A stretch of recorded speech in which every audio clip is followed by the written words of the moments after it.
Si Tobats, mga kochero. Kaya niyo ba si Tobats? Si Bato de la Rosa.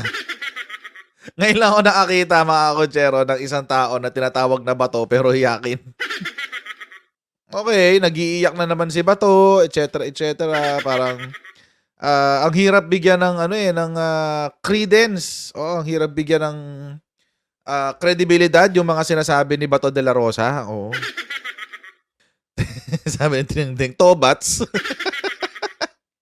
Imagine, mga kochero, yung architect ng War of Drugs, pangalan niya, Tobats. Sarili pala niya nilalabanan niya. So, mga kochero, eto nga, isang araw, nag-iiyak siya. Isa to sa mga So, inisip ko parang, okay, parang naman to, napaka-fantastic. Napaka-fantastic, fantastic baby na naman yung kwento eh. Kung kayo ay nasa US, UK, Canada, Italy, France, Spain, Ireland, and Belgium, ay pwede na po kayo magpadala ng inyong mga remittances sa Pilipinas gamit po ang Sendwave. At ang gagawin nyo lang ay download ang Sendwave app, gumawa kayo ng account, lagay nyo yung bank account details nyo at pwede na kayo magpadala sa GCash, Cash Pickup at iba't ibang mga bangko sa bansa. At kapag ginamit nyo pa kayong promo code na Coach Jarte, makakuha kayo ng karagdagang $20 free credit. Kaya gamitin na si Sendwave for all of your remittance needs. Trillanes and Romualdez in bid to get PNP officers to tag him and Duterte in ICC probe. Ayun ang sinabi niya. Mahaba tong actually. May video tayo nakakalap nito. Pero ang sabi niya, sabi ni Bato, ni Tobats, former Senator Antonio Trillanes IV and National Intelligence Coordinating Agency Director General Ricardo De Leon have talked to retired and active police officials supposedly being investigated by the ICC, Senator Bato de la Rosa has said. Sabi niya, ito raw ay isang A1 information. Isabihin, legit na legit. Legit pa sa pinaka-legit. A1 na, 1A na, 1 pa. That Trillanes and De Leon in the presence of Speaker Martin Romualdez and ako Bicol Representative Saldico asked the former police officials to execute affidavits to implicate him and former President Rodrigo Duterte. Yan. So, ayoko masyado magkwento, no? Hayaan na natin si Tobats ang magkwento. Oo, si Tobats. Ayan si Tobats, oh. Sup, Tobats? How are you in there, over there, Tobats? Lores yung video, eh. Wala tayong magagawa. It is what it is. Alam nyo, etong mga news agencies na to, medyo nagiging wais na sila sa pagre-re-upload ng mga balita nila. Alam nyo ginagawa nila? Nilolores solution nila. Parang nga naman pag ginamit ng mga political vloggers, malabo. Pakinggan natin sinabi ng A1 source ni Tobats, Senator Bato de la Rosa. Very reliable information. A1 information na yung mga official na yan ay kinausap.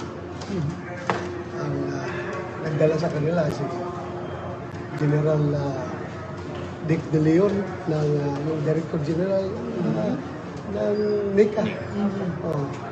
Kasama si Trillanes at andoon sa kanilang pag-uusap andoon si Speaker Martin Romualdez at si Appropriations Chairman ng Lower House na si Bicol Party List na si Congressman Saldico in those different instances. Hindi sila sabay-sabay kinausap isa-isa. In those different instances, nandun yung sila. To convince them? Ano yung Convince basically? them to execute an affidavit implicating President Duterte and me Today. with the ICC. Sir, sino-sino itong mga kinausap? Could you kindly name them, sir? Sino-sino mga kinausap? Nasa warrant, wala sa warrant ha. Nasa listahan. Blue list pa yun? Blue list? ICC na inimbestigahan. Sa Blue Notice. Suspect daw, suspect. Blue notice, ayun, blue notice. Sorry. Sorry. First one, for soundbite lang, sir. What exactly did Speaker Romualdez do? Ano yung ginawa ni Speaker Romualdez? Nandun na siya, nag-uusap sila. Okay. Nandun sila. So, it's very private, Okay. meeting. Nandun sila. So, sir, initiative daw Ang, yun. pero ang nag So nandoon, I mean, hindi ko pinagtatanggol si Martin Romualdez. I mean, I don't want anything to do with Martin Romualdez. Pero, ang weird parang nandun siya, o tapos, meron na bang, in the first place, yung bang pag-ano, yung bang, let's say, assuming na totoo assuming na totoo, nung nag-meeting si Zaldico, si Naika Director, at saka si Martin Romualdez, sa kasama nitong mga tao dito, kasama nitong mga retired and active generals para kumbinsihin sila na magsulat ng affidavit laban kay Digonggong at kay Tobats. Number one, is it an illegal act? Maybe for him, oo. For Bato, it's an illegal act. Pero para sa atin, na medyo normal mag-isip, na hindi DDS mag-isip, wala namang illegal act doon. Kung wala namang masama doon In fact, mga kotsero, kung totoo na merong liability si Bato at saka si Bongo, si Bato at si Digonggong sa ICC dahil sa war on drugs, I would even go further and say na it is a legal act. Kasi tumutulong ka sa sa justice system, sa paggulong ng justice system, di ba? So, wala namang implicitly wrong sa pakikipag-usap. Oo. Baka para sa kanila nakaka-offend. Kasi sila yung nilalaglag. But generally, wala namang mali, wala namang masama. Hindi ko sasabing walang mali. Kasi para sa kanila, mali yung ginawa nila. Mali yung ginawa nila Martin. Pero from the perspective of our laws and everything, wala namang mali yata doon, walang masama. Kumbaga. So, lalong-lalo na yung umupo lang. 'Di ba? Lalong-lalo na yung umupo ka lang.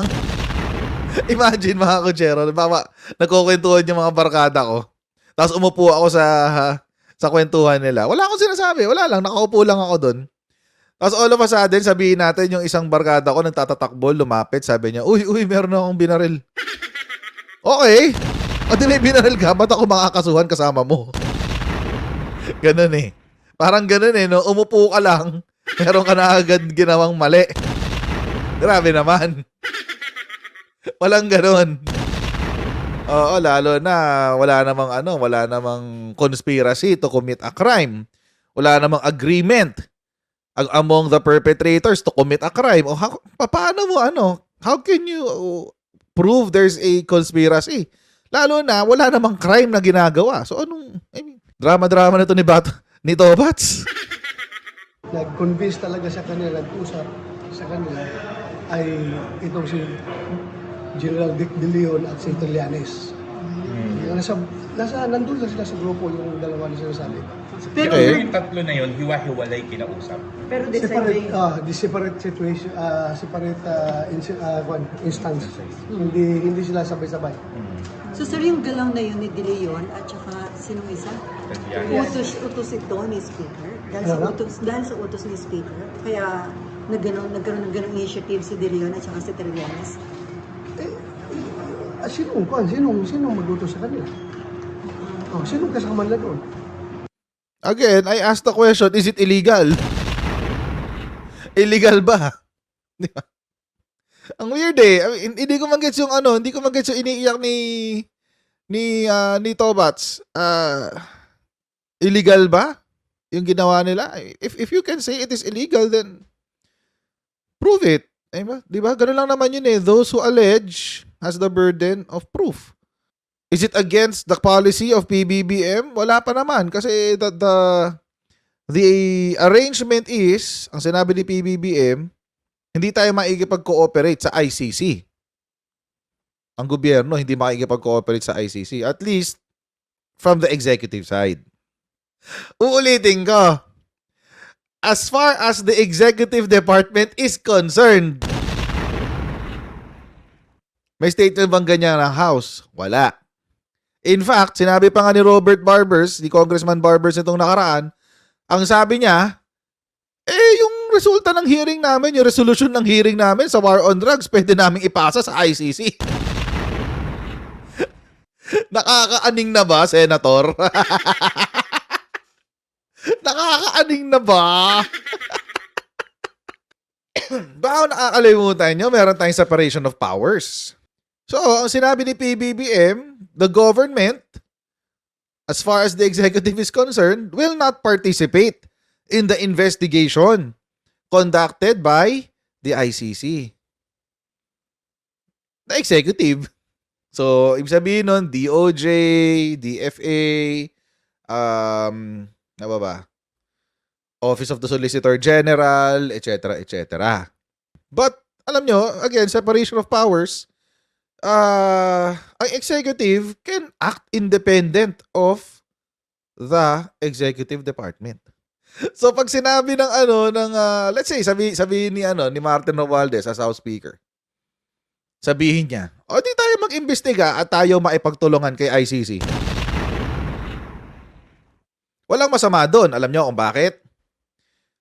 Sinabi kasi ng Supreme Court sa isang decision na the Philippines should cooperate at least for the duration doon sa panahon kung saan under ang Pilipinas sa Rome Statute, which is 2011 to 2019 if I'm not mistaken. Yun yung yun yung time frame na iniimbestigahan ng ICC. 'Di ba? So even if totoo, sabihin natin totoo na nag-usap na kinausap yung mga pulis na ilaglag si Bato at si Digonggong, etc., etc. Is it illegal? No, it's not. So ang hindi ko magets kung bakit pinagmumukha ni Bato de la Rosa na illegal yon. It's not an illegal act. Pulis siya, alam niyo. Sila lang. So, Senator Bato, nasa iyo ngayon ang burden to prove that it is an illegal act. So, good luck. Sila nga pa. At saka yung kinakausap nila na police officer.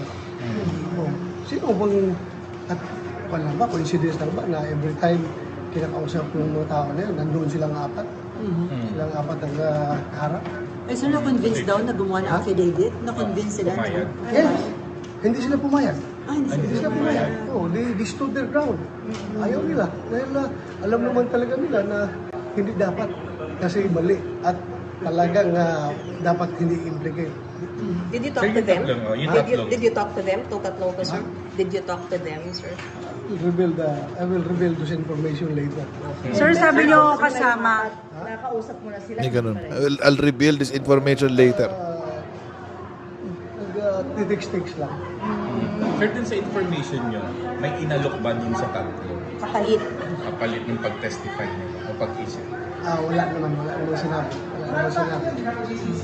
Basta, kinubin sila. So sir, ano ito? Effort ito para talagang Para Ituloy. i-erase ang Duterte at kanyang mga ally from the face of the earth. Ano pa ang reason? Talaga? consider Ang babaw naman ng endgame. Ang babaw naman ng endgame, no? Erase the Duterte and their allies from the face of the earth. Babaw ng endgame, Zen. Parang ang babaw ng endgame na parang okay, yun lang. Walang iba. Kasi kung tatanungin, kung yun lang ang objective, there are so many much more effective ways para burahin sa political scene ang mga Duterte. Yeah. Hindi na kailangan gumastos pa para sa ICC. Bakit pa? Kayo mismo ang gumagawa nun para sa sarili nyo. You're doing it perfectly on your own. Kayo mismo okay na kayo tumatrabaho sa sarili nyo. kung si Speaker, do you think may basbas ito from the President? Do you think may basbas ito kung ang kumilos ay si Speaker? Mahirap mag-speculate dahil iba yung sinasabi ng presidente, pero iba yung ginagawa ng kanyang mga tao na kapalibot sa kanya. Di ba? Contradicting. Very contradicting. I don't know. If we aside, if we talk about, asa mo ka? Saan ka? Okay. Sir, how are you reacting to this? Na sinasabi mo nga mukhang iba yung ginagawa, sa sinasabi ng Pangulo, mas nag-iingat ka ba? Anong ginagawa mo ngayon, sir? Ako, pinapasa Diyos ko na lang lahat. What will happen to me? Bahala na si Lord. Sir, Sir, are you concerned po? Are you concerned personally?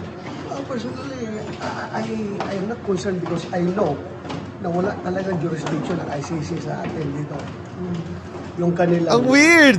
kanilang prosecutor humingi ng Ang weird ng depensa, di ba to, no? Sabi niya, I'm confident, no? I'm confident because wala naman jurisdiction ng ICC sa Pilipinas. Ha?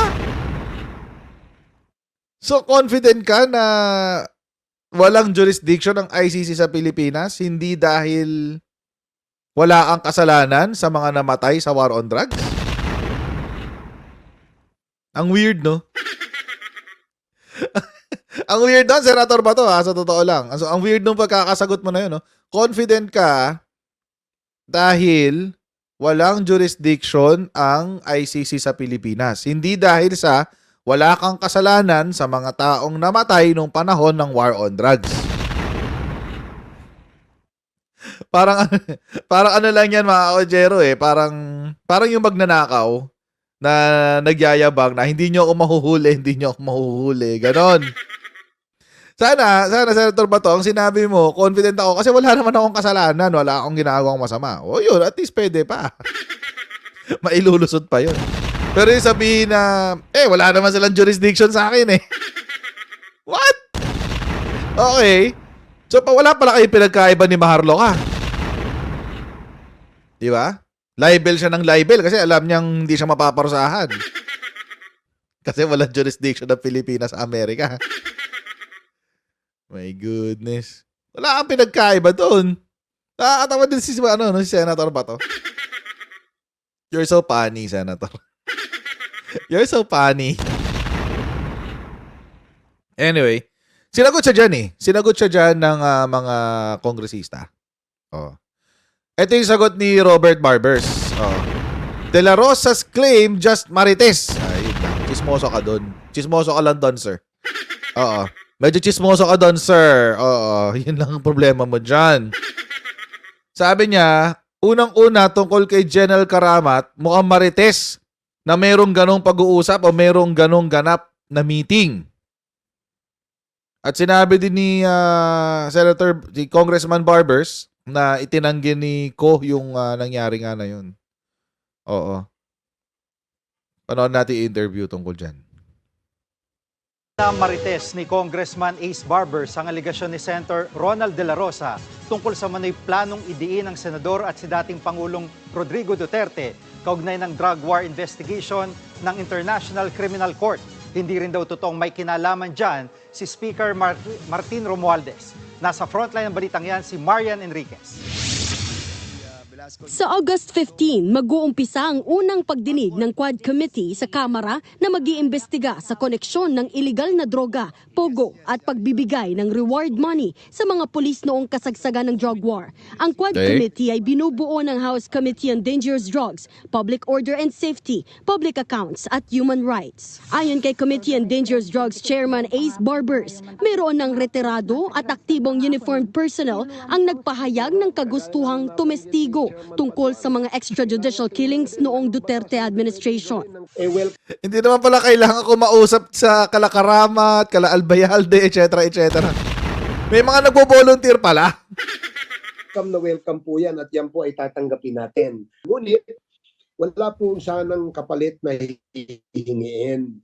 Dahil hindi po natin ito tolerate yung may mga kapalit. No? Ito po ay gawin natin para sa bayan. Hindi po ito para sa kung kanino man. Ayon kay Barbers, maaaring sa mismong pagdinig o pwede rin sa executive session magbigay ng testimonya.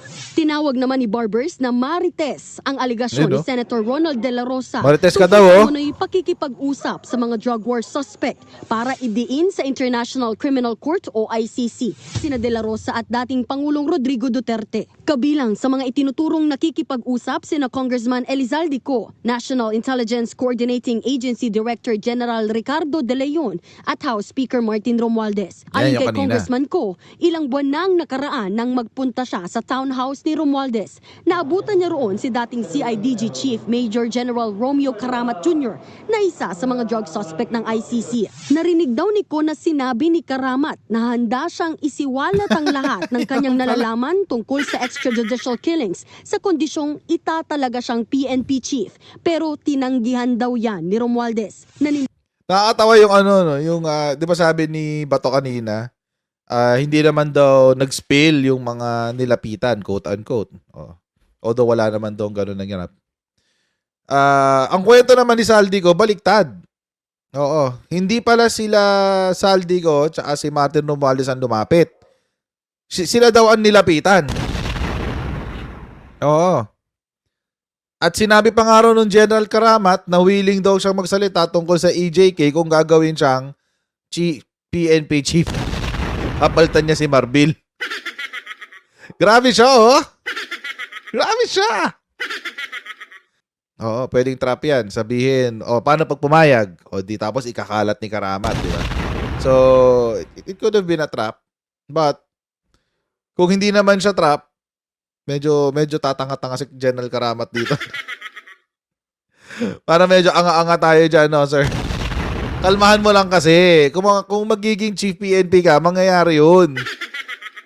Pero tinanggihan daw yan ni Romualdez. Nanindigan daw ang House Speaker na nakabase sa tiwala at kumpiyansa ng Pangulo ang mga itinatalagang tao sa pamahalaan at hindi rin daw mag-e-endorso si Romualdez ng may kapalit. Dagdag pa ni Co, walang kahit anong nabanggit noon tungkol sa pagtestigo laban kanino man sa ICC. Sabi pa ni Co, hindi pa niya kailanman nakita sina dating PNP Chief Oscar Albayalde, NAPOLCOM Commissioner Edelberto Leonardo at dating PNP Chief Intelligence Officer Eleazar Mata na pawang mga suspect din sa drug war.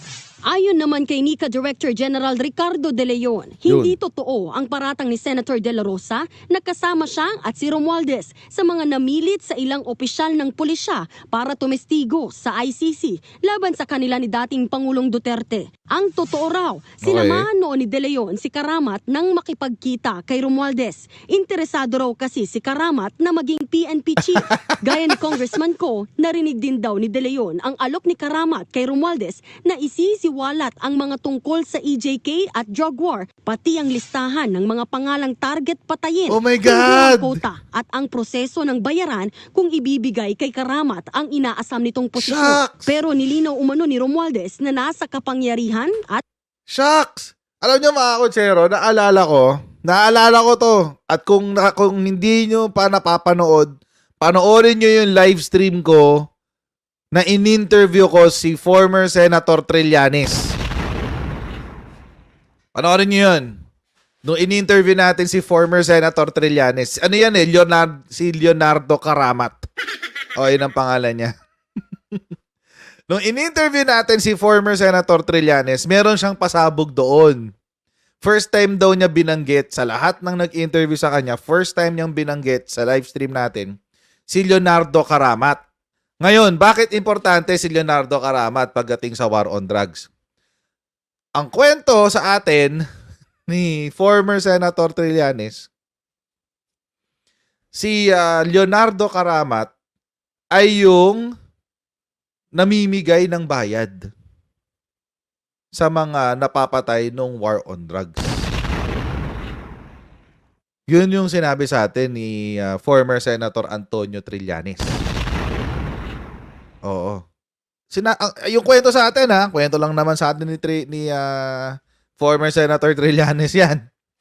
Doon sa live stream, nagulat nga ako, sinabi niya hindi ko ina-expect na yung nagpapasahod, quote-unquote, ng 10,000 pesos kada ulo sa mga napapatay nung sa war on drugs ay si NAPOLCOM Commissioner Leonardo Karamat. Kasi nung nabanggit dito sa sulat ng NICA na magbibigay si Karamat ng pangalan ng mga tinarget for killing, quota at bayaran para sa war on drugs, Oo nga pala, no? Doon nga pala niya sinabi yun. Dito pala sa live stream niya natin unang sinabi. Diyos ko. Gawin ko kayang short, no? Kina, kung nakikinig ka, gawin nating shorts yung sinabi ni ano. Gawin nating reels yung sinabi ni Trillanes. Kung totoo yung kwento ni Trillanes, at ito ay magmamatch. Eh mga kotsero, ano yun? Malaking ano yun? Big deal yan, guys. Ang mangyayari, si Karamat will be the primary quote-unquote, tawag dito. Kasi first-hand witness siya eh. First-hand information na meron siya eh. Sa kanya dumadaan yung listahan ng papatayin, yung quota, tsaka yung bayad. So, big deal siya. Alam nyo, pag ito si Karamat namatay bigla, alam nyo na. Kapag nag-match yun ha, hintayin natin, ha? Hintayin natin. Pero pag nag-match yun, pag si Karamat biglang namatay, alam na this. Anyway, ituloy natin.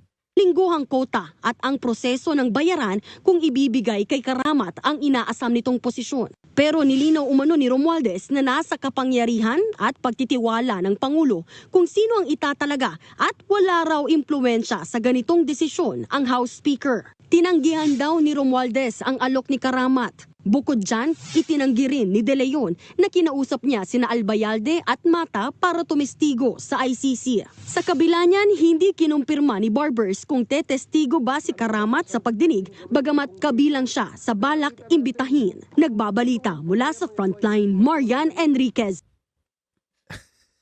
Grabe, no? Grabe. Pasabog. Pasabog, wagas. Oo, naalala ko bigla eh. So pag alam niyo na mga kotsero, pag si Karamat biglang namatay. Pag bigla siyang inassassinate, alam niyo na. Alala ko talaga yun eh nung una medyo hindi pa ako naniniwala sa sinabi ni former Senator Trillanes kasi parang ang fantastic, di ba? Although pasabog, scoop 'yun, scoop. Pero personally parang ganun ba talaga? Meron ba talagang, may ganun ba talagang sistema nung panahon ni Digong? It seems, mga kotsero, may ganun talagang sistema. It seems. Wala tayong ibang, wala tayong ibang choice, wala tayong ibang posibleng deduction kundi ganun eh. Lalo na may mga ganitong klaseng statement. Oh, during our conversation, Karamat offered to disclose everything he knew about the EJ case and the drug war, including the list of names targeted for killing, weekly quotas, and the payment process involved in exchange for the top PNP post. Grabe, wagas. So pwedeng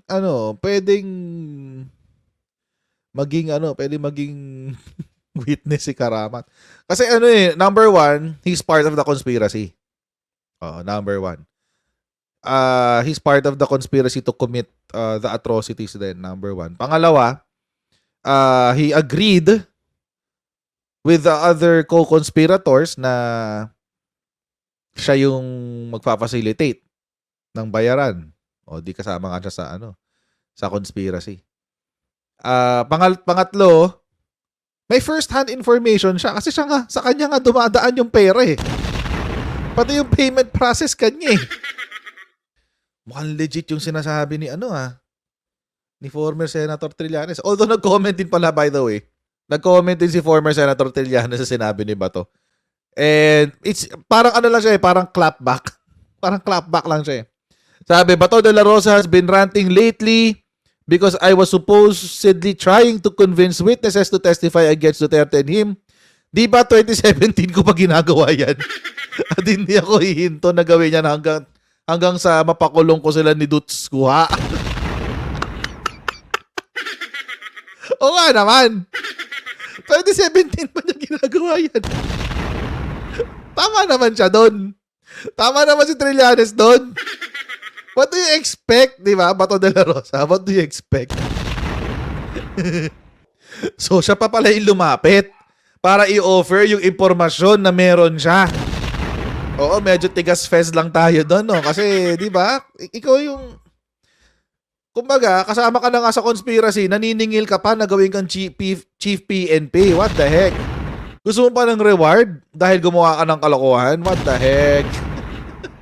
So, I'll see all of you tomorrow sa ating next Coach Jarrett Live. Okay, God bless you and see you next time, guys. Alright?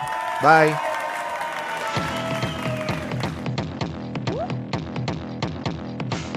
Pag ganun, huwag natin gawing tanga mga Pilipino.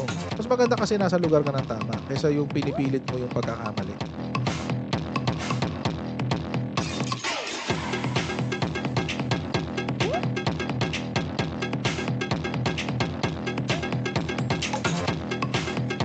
Are they willing to go that far? Hindi makakalimutan ng Pilipino yan hanggat di nasasagot niya. Sino ngayon nagsasabi ng totoo?